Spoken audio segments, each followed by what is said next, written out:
You know those first words you say when you meet someone new? The, hi, I'm Cassandra, nice to meet you, or whatever it is. Well, that can either open a door to a conversation or get awkward real quick. So today we're talking about what to say and what not to say to leave a great first impression. Welcome to the Creating Opportunities podcast. This is a place where we help smart, ambitious professionals create better relationships for success. And why? Because people matter. They're messy, but they make life better and they matter. And I am your host, Cassandra. I am a speaker, trainer, an iced coffee lover. It's important you know that. And I am here to help you make deeper connections. So let's get into it. Okay, so in case you've missed it, we are in a full series on how to have a great first impression, and there is tons out there around this, but our first episode was on why first impressions matter. Last episode was on the nonverbal cues to first impressions, and so today we're talking about the actual words we say and how to give a great first impression. Now, I am going to be very honest with you. There are tons of great examples out there on different strategies of how to give a great first impression with how we introduce ourselves. I have a whole other video on how to introduce yourself. I will put it up here. We are going to go over some things today. I am going over what is the most traditional and useful way of introducing yourself that I think is the place to start, and then we can go into more advanced techniques down the road. If that is a video and an episode you'd like to see, please comment and let me know. Say advanced. Just write advanced and I'll know, okay, we'll get into some of these other creative advanced strategies. But we are going to go with one that at least just leaves us feeling good and confident and giving a good first impression without having to be zany. You know, I am not a fan of zany. Somebody is very loud and outgoing today, so if you hear my dog walking back and forth a little tippy tap, that's him coming in and out of the room. Now that I've said like, oh, there's all these different ways that you can introduce yourself, let me tell you one, the hill I will die on, we never elevator pitch. Ever.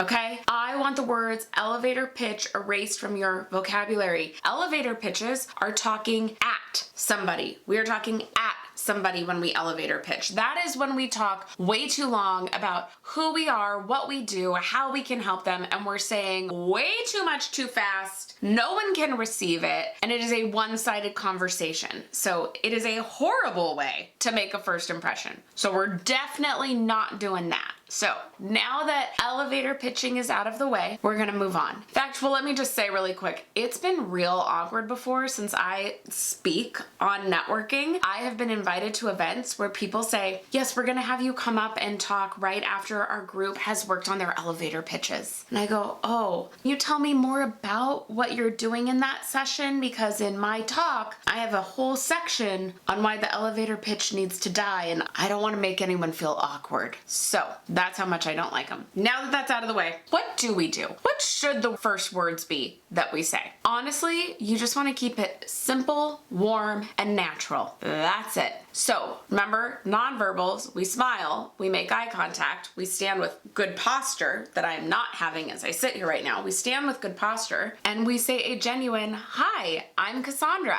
What's your name? It's earth-shattering, guys. I know, it's wild, but as simple as that. Or, hi, I'm Cassandra. It's so nice to meet you. What's your name? And get their name. And then you can go, oh, great. Tell me more about what you do, and you can put the conversation on them. You do not have to impress them with cool first lines. You just need to be a normal human who's genuinely interested in them. Now, after that nice to meet you and an exchange of names is probably where they will say, oh, tell me a little bit about yourself, or so what do you do? And this is where it can be somewhere that you feel like elevator pitching, but we're not gonna do that. Instead, you're just gonna share a little bit of who you are, what you do, and how you help people in a sentence, maybe two, and then it can go into other conversation or they can ask more questions, but we don't go off. So this can also change depending on the event, but some of mine are, let's say I've said, hi, I'm Cassandra, and they say, oh great, what do you do? And I'll say, I love to come in and help teams and companies develop stronger connections with each other, because we all know that if you have one friend at work, you're more likely to stay at work, and it helps with employee engagement. So I help them do that authentically. Exactly, right? Or I help teams turn connection into their competitive advantage and their differentiator when competing against other. Nope, that's too many words. See, this is why we practice it. I have a company called One Hello because one hello can lead to a million opportunities. And the main thing I do is I speak and train companies and teams on how to turn connection into their competitive advantage. That's it. And then they go, interesting, what does that mean? And then I can say, well, I help people infuse networking and authentic connections and personal relationship building into their sales sequence and funnel. That's one version. If I go to a different event, I might talk more about how I help people be the opposite of everything they hate on LinkedIn. That's one version. If I go to a networking event with a lot of small business owners here in town, I might say something like, oh, I do a lot around authentic connection building, but one thing I really enjoy is training small business owners on how to use LinkedIn to their advantage and be the opposite of everything they probably hate about LinkedIn. And then they can ask more. They can say, oh, how do you do that? Or better yet, after that, I'm gonna go, tell me about you. And then they tell me about what they do. It's very simple. The key is just don't make it long. So when you're saying your intro, make sure it is just 1 to 2 sentences. Make sure you're adding something you really enjoy about what you do so that you smile when talking about it, and leave the door open for them to ask more. You don't have to explain it all. But again, remember, you can change it up and try different things. So I have learned the word authentic gets attention. I kind of thought, oh, maybe authentic's been overplayed. Everyone's tired of hearing authentic. When I talk to anyone who is in a corporate setting and I say, I bring networking back to authentic relationship building, or I teach people how to make authentic connections, repeatedly, I've had people go, oh, I love that you talk about authenticity. I love that you said that word authentic. And that makes me go, okay, that's got to be part of what this intro is. That always has to stay in the intro in these situations. So you can test and try things, and over time you'll start to figure out what works. Now, let's talk about the flip side. There are some phrases you use that instantly weaken your presence. They weaken that first impression. And those are things like saying, oh, I'm just, if you have what's known as a boring job, if you think your job isn't that great, you probably put a just in front of it. Oh, I'm just an accountant. No, you're not just an accountant. You're an accountant, okay? No just before it. I kind of, that's another one, especially if we're starting a new business or we're just getting into a new role. I kind of am working on this thing where we need to take that out. We say what we do with confidence, or we say who we help with confidence. No just, no kind of, no, oh, sorry. Sounds weird, but people say sorry in intros a lot.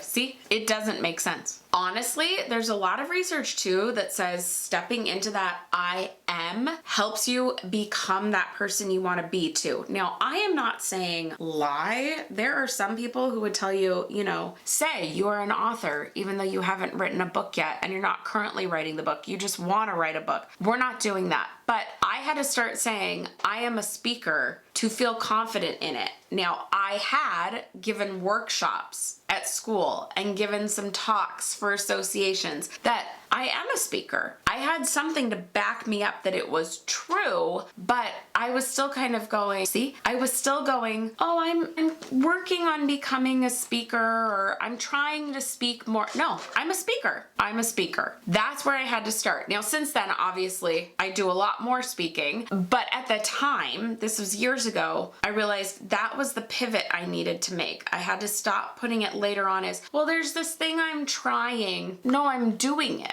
The trying has moved into doing. And so evaluate that for yourself. Is there an area that you've kind of been putting to the side because in your head you've been trying it, but now you've actually done it and you need to change that language? Oh, I'm looking at podcasting. Have you started the podcast? You're a podcast host. Things like that. So make sure we're using confident language such as I am, not I'm trying, I'm kind of, I'm just. Research shows that people perceive you as more competent and trustworthy when you speak with confident, direct language.